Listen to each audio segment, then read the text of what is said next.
about innovation, and in particular, the role of failure.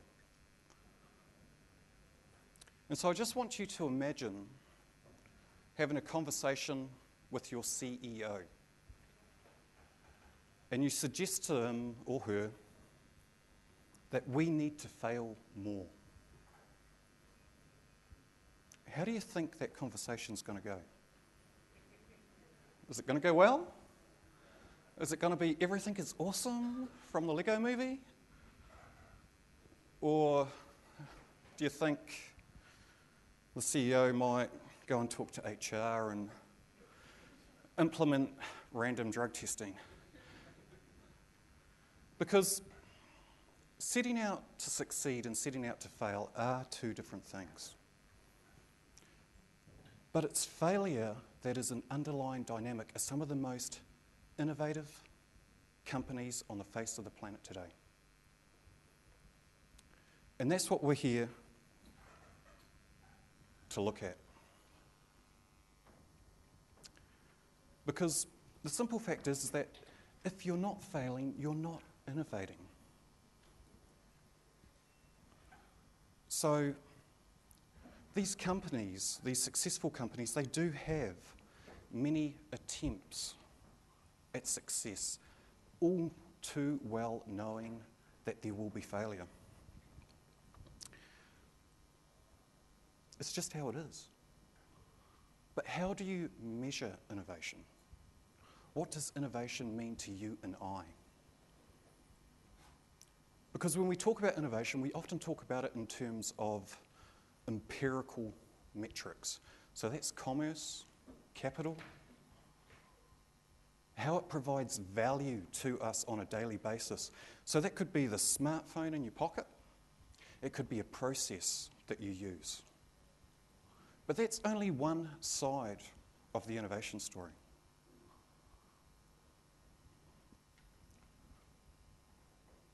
And we know this model. We see it. We work in it every day. It was born out of the 1920s Second Industrial Revolution. It has been good for business.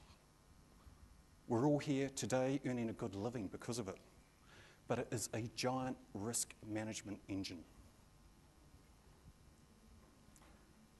And innovation doesn't really live in a risk management engine.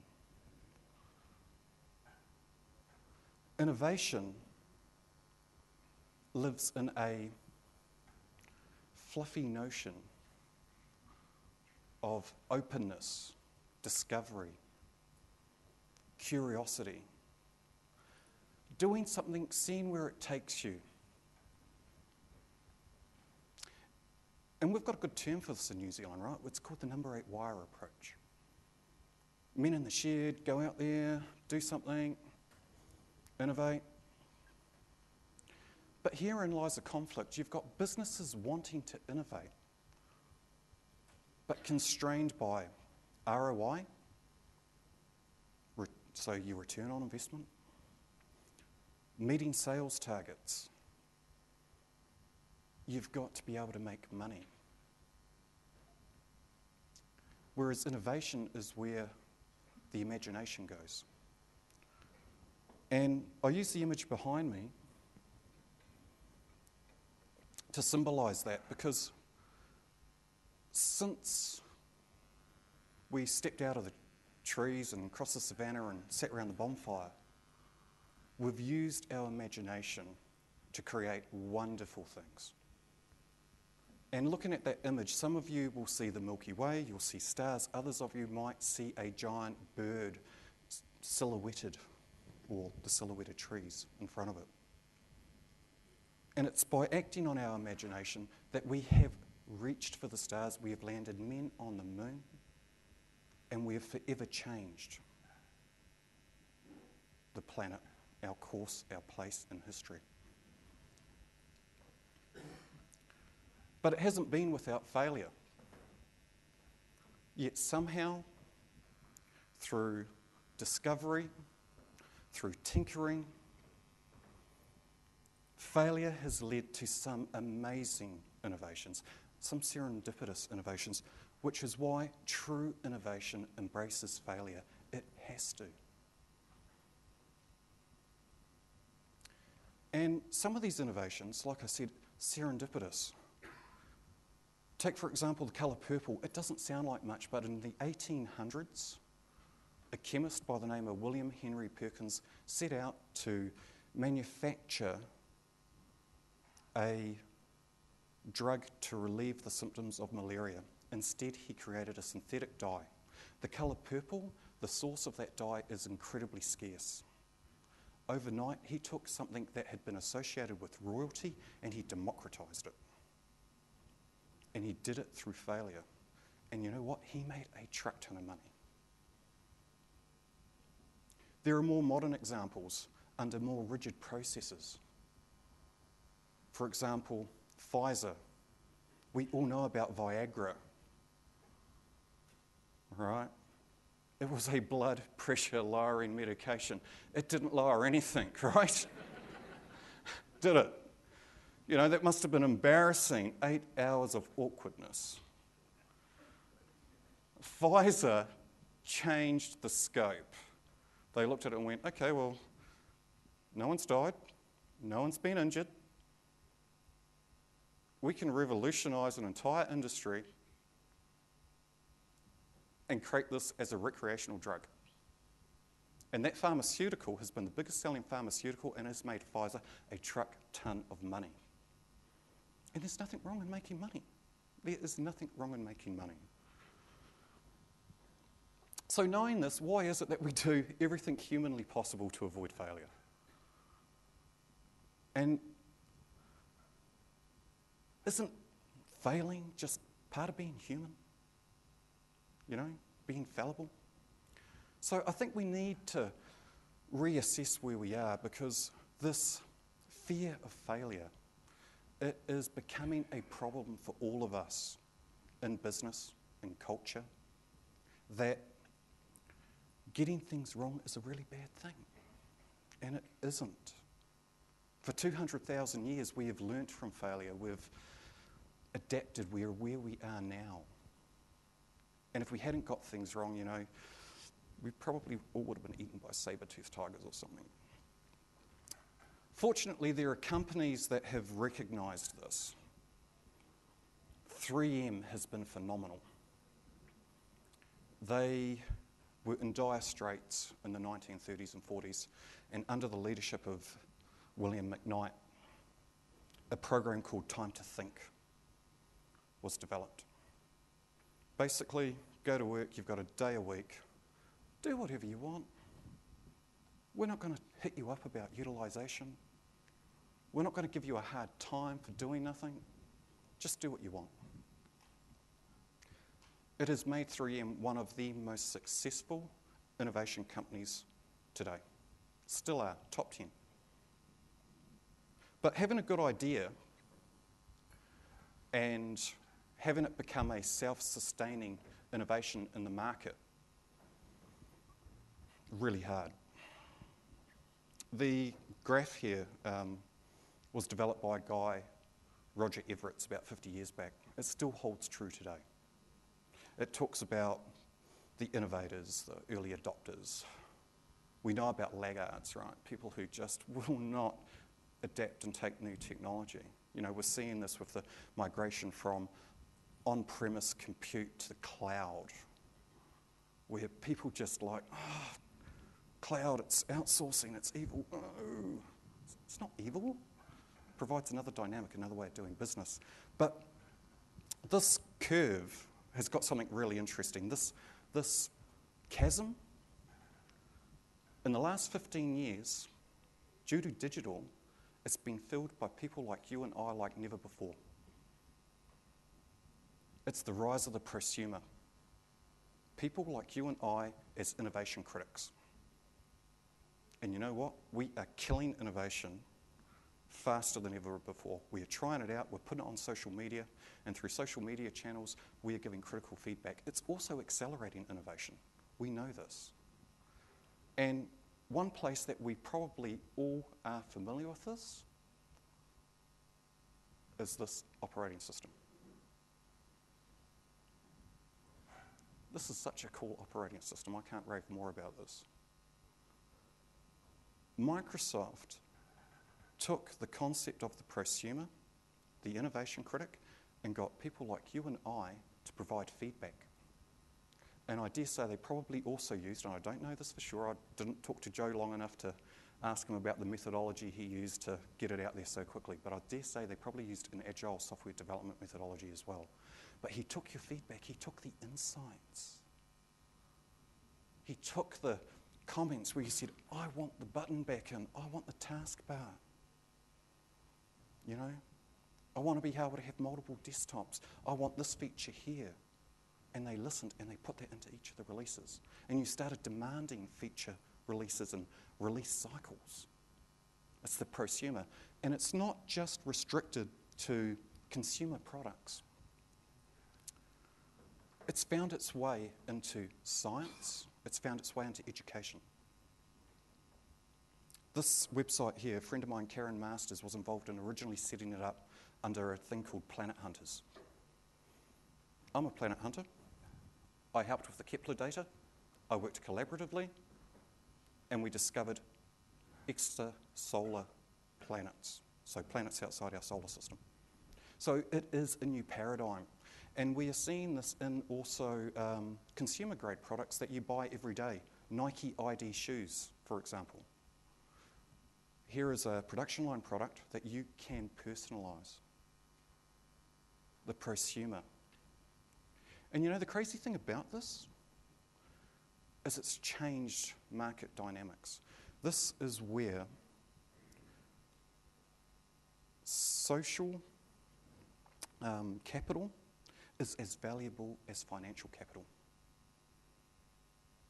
This is where cooperation will beat competition. It will, all the time. This is also where sustainability can trump the likes of consumerism, and we are seeing this.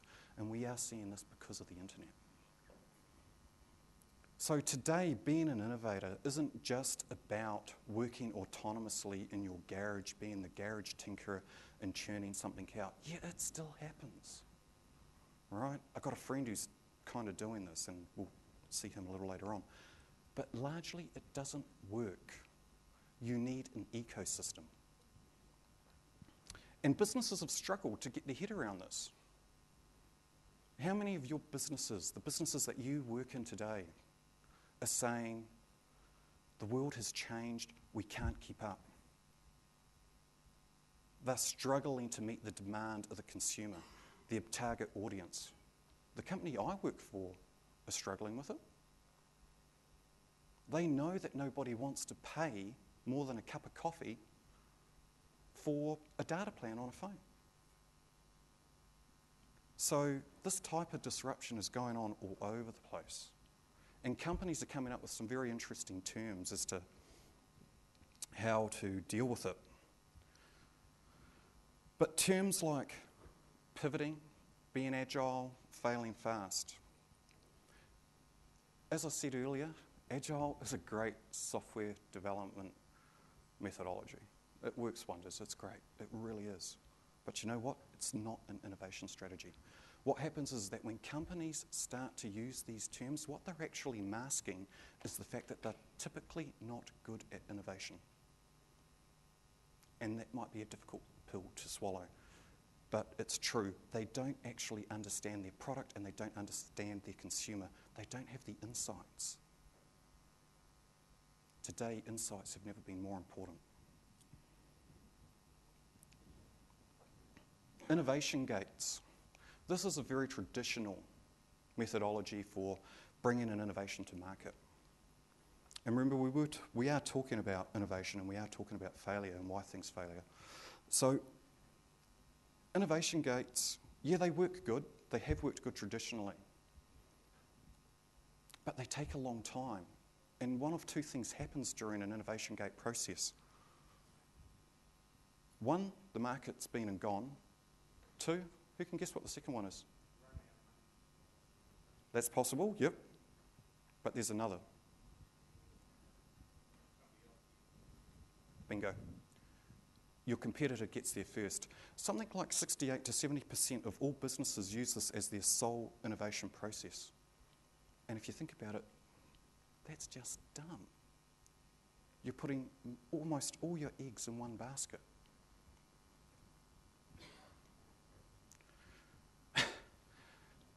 Too much focus on technology. We love technology, right? We all love technology. We love the gadget. We're in IT. We're technocrats. That's what we love. We love the Android phone, the Windows phone, the fruit phone. Okay? We love what these things do, right? They give us value. We see it as an innovation. But there is a dark side to this. Just because you, as an inventor, love your technology, it doesn't mean your consumer's going to love it. And there's a really cool example of this. Who here's heard of the Sony e-reader? Couple of people reluctantly showing their hands. Yeah, okay, so that came out about 12 months before Kindle. And it was technically superior, it was lighter, it was faster, it had better e-paper, it was easier to read. Sony focused on the device. But what else do you need for books? You need the books, so you need the authors, you need a store, you need an ecosystem, right? We just mentioned the prosumer product ecosystem. They had completely overlooked digital rights management and distribution. I don't need to talk anymore about that because the Kindle won. They had an inferior product, but they had a complete ecosystem. Imagine that. An inferior product beat a technically superior one because it was more complete and it was a compelling argument to authors and publishers. Rest is history, right? So focusing on too much on the technology, being too much in love with the tech, really bad plan. You know, I'm not really going to even focus on this, but building a vacuum cleaner with a bigger motor, it's just not innovation, right? Innovation is seeing over the horizon, or at least my view of innovation is. It doesn't have to be a moonshot, but it's certainly looking over the horizon. Incremental change, it's a fruit phone of one shape getting slightly larger and not really giving me any more benefit. Don't get me wrong, I do love the fruit phone. I've got one sitting here, but I do love to mock it as well. So you need to be thinking a bit further ahead.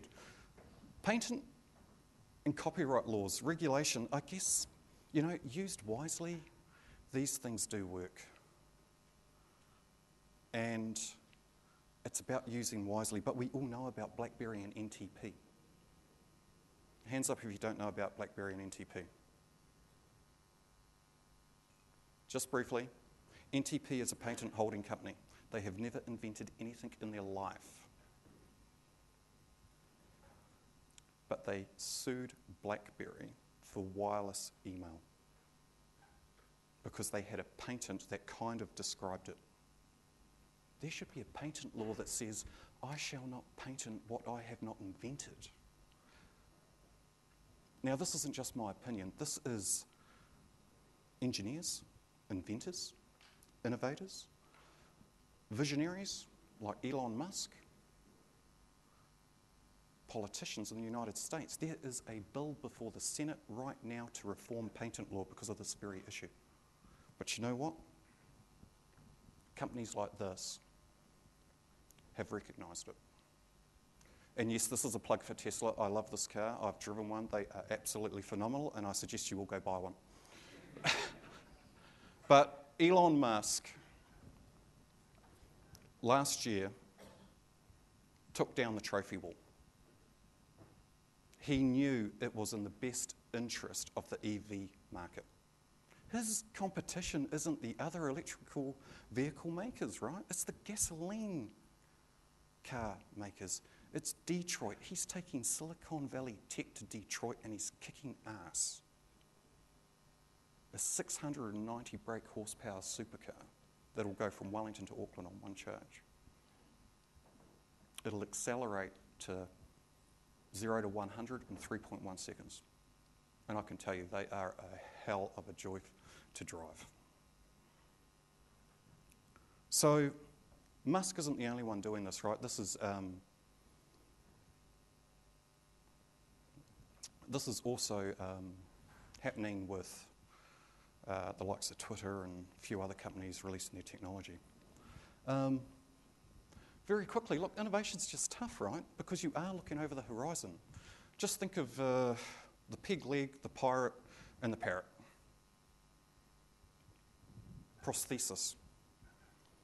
The pig leg really hasn't changed in 500 years since it was invented in 1525. But we're going to see something really cool very shortly on this.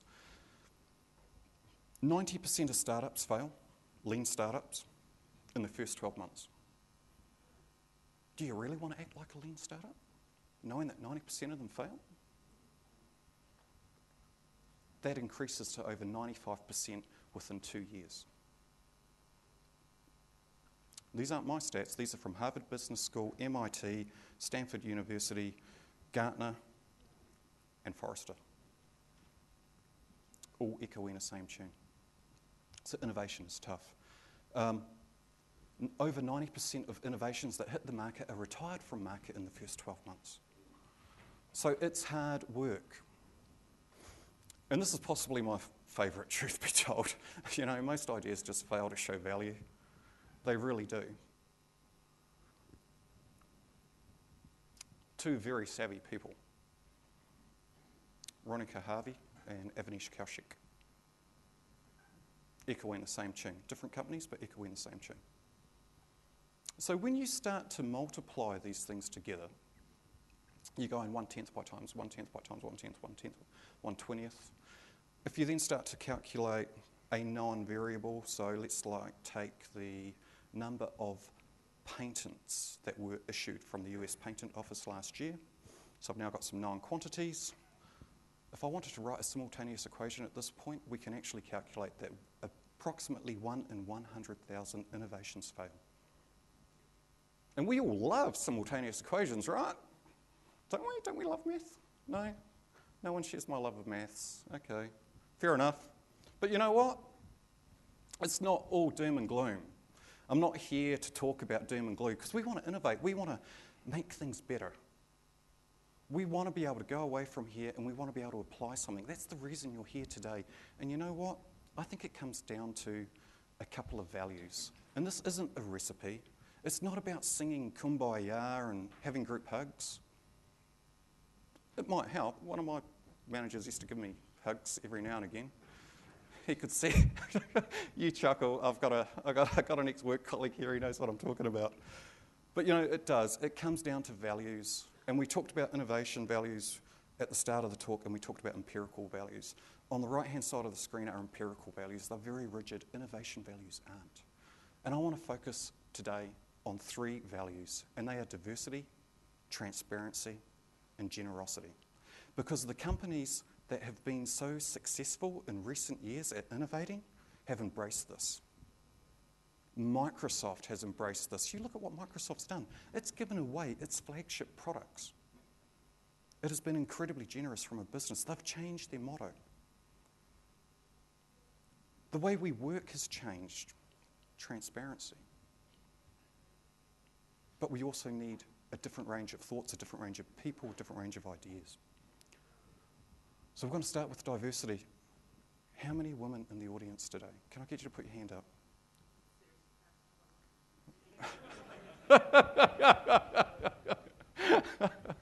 This lady deserves a round of applause. She really does.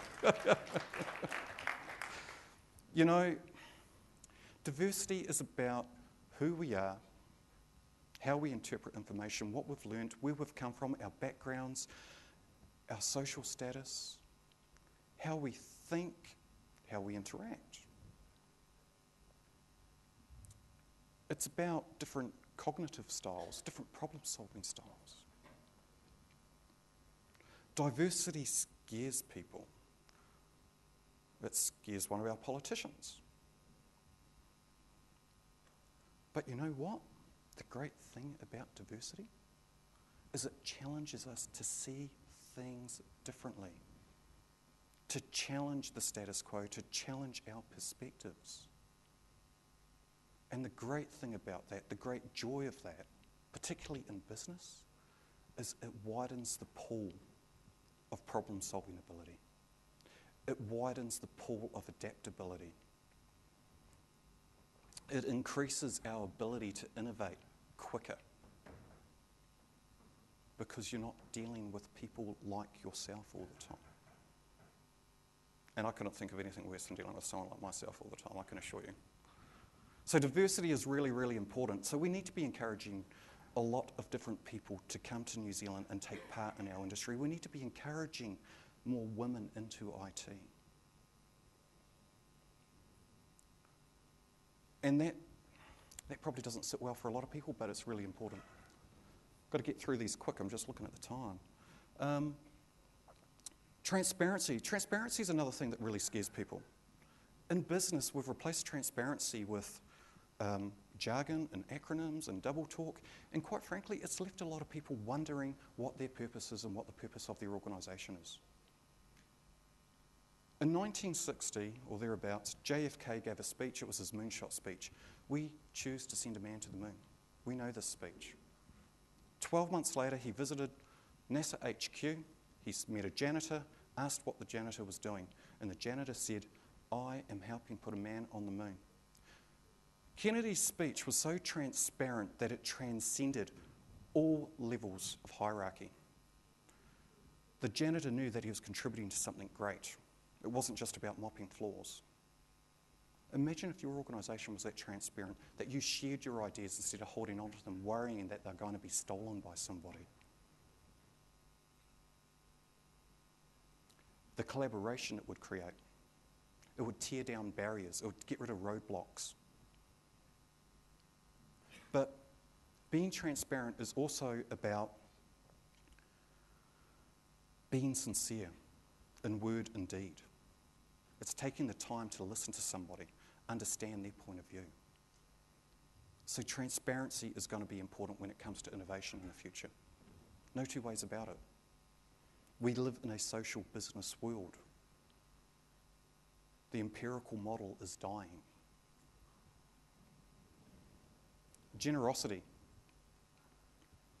You know, if there is one thing that is going to be the secret, the real secret ingredient to innovation in the future, it is going to be generosity. Generosity in business is interesting. We usually do a kind of scratch my back, I'll scratch your back, you know, we equal reciprocity. But according to organisational psychologist Adam Grant, who's researched this over 30 years, the most innovative companies on the planet have some of the most generous people. They give their time willingly without ever expecting something in return.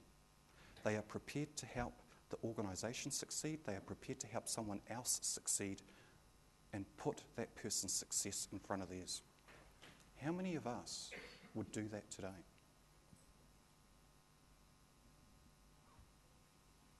It's quite challenging, isn't it? Because we're not taught to do this. We grow up on playing sports, competing. We go to school, we sit at a desk, we need to be top of the class. This is very contrary to where the world is going. And I want to give a really great example of this. I was talking about the pirate, the peg leg, earlier on, that 500-year innovation that was really tough. My mate Matt Jury and I beta test telescopes for a company called Celestron. One of Matt's mates, Bryden, lost his arm. He was left with a little claw. Useless. Matt, through his generosity, started to look at alternatives. $500,000 for a biomechanical hand. So he applied a bit of Kiwi number 8 wire to this. He went into his garage, he worked with Bryden, he developed a prosthesis, he integrated it with some circuitry. He now holds, I think, 3 or 4 patents. One of them is quite interesting. It's called compliance, because when you grab something, your hand wraps around it. No other hand on the planet does it. And something else has really happened with this is that Matt's company's realised his generosity, and they have gone and brought him a $25,000 3D printer. They do all the supplies for it. They give him a day off each week to go and work on it. And he is developing something that is being noticed worldwide. He has been extremely generous. His company has been extremely generous. So it pays off to be generous. Mujad Al-Damiris, I think I said that right, is an osseointegration surgeon. And you're probably wondering what this is, but you can probably see from the x-rays above. This is where they take titanium joints and they integrate them directly into your bones. That peg leg with the socket and ball and stuff, it's gone. It's history. This is amazing. But the really amazing part is that they worked out how to get this to bond to human tissue. Again, through failure. Not through trying to put it in and seeing if it worked, but actually through failure, through some little testing on another subject, nothing related to osseointegration. And now they're combining that with the stuff that Matt's doing. You can see where this is going, right? This is Rise of the Cyborg, Rise of the Machine. This isn't science fiction. This is here, today, now. And these guys, they are going out and they're just sharing their time, and they are getting a lot of reward and recognition for it. And they're asking for nothing in return. So it pays to be generous. Myself, what I do as a science educator, I try to go out there and enlighten and bring joy to kids at schools. Because I know that science is important. The planet is going to need scientists. It's going to need engineers. It needs to encourage kids to fail. And it is wonderful to see little kids look through solar telescopes and say things like, "That looks like an orange." And it does, doesn't it? But that's the view they get. And you can just see their mind ignite. And it is absolutely wonderful. And I've probably said it quite a few times here. The need to be generous and do these things, particularly in business, it is really about making sure that you change to a social business model. Because Gartner and Forrester are all saying that within the next decade, 89% of businesses are going to be based on social business models, where values like generosity, transparency thrive. And that is where innovation is going to live. Because we all know the world's changed. I don't need to tell you that it's changed. But I do like this quote from Jack Welch from GM. This change has seen traditional business models turned over, die. Businesses scrambling to come to grips with it. So we need to be able to adapt. We have to. We've seen this with Microsoft adapt and come through a rebirth. What an amazing time to be part of Microsoft right now. Seriously amazing time. The traditional business models, they no longer apply. It's no good thinking about 1920s empirical models. They're not working. And you know what? To be innovative, you need to take these things and apply them to your company culture. And it does start with you and I, by being generous, being transparent, sharing ideas, taking time to be the chief listening officer. We don't necessarily need more CXOs, but we could certainly do with some more chief listening officers, people who will take the time to listen and be authentic, people who will take the time to share a story, tell them something tell you something personal about themselves, to engage, to empower. That is where business is going. That is where innovation lives, not through producing widgets. Because through doing this, what you're developing is a strong networking culture. Because in a hyper-connected world, you can't hide. You can't be an autonomous garage tinkerer.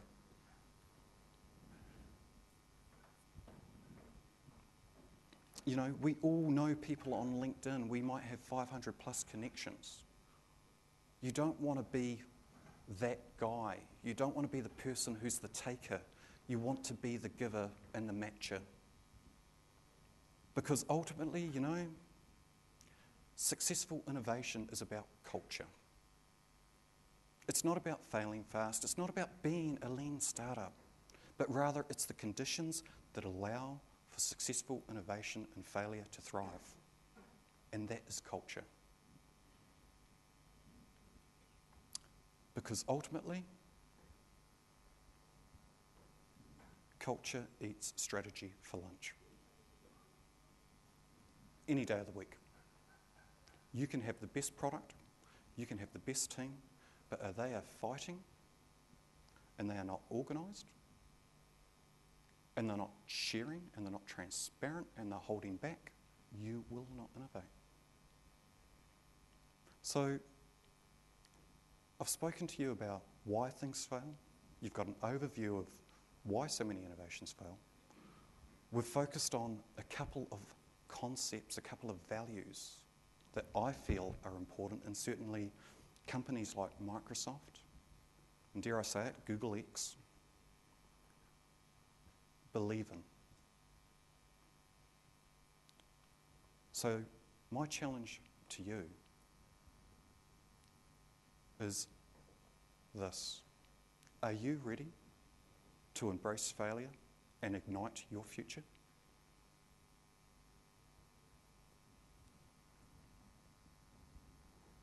Silence. Thank you very much. You've been a great audience.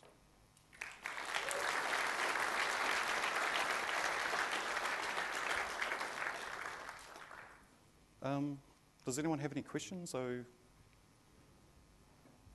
No? You're all good? Thank you.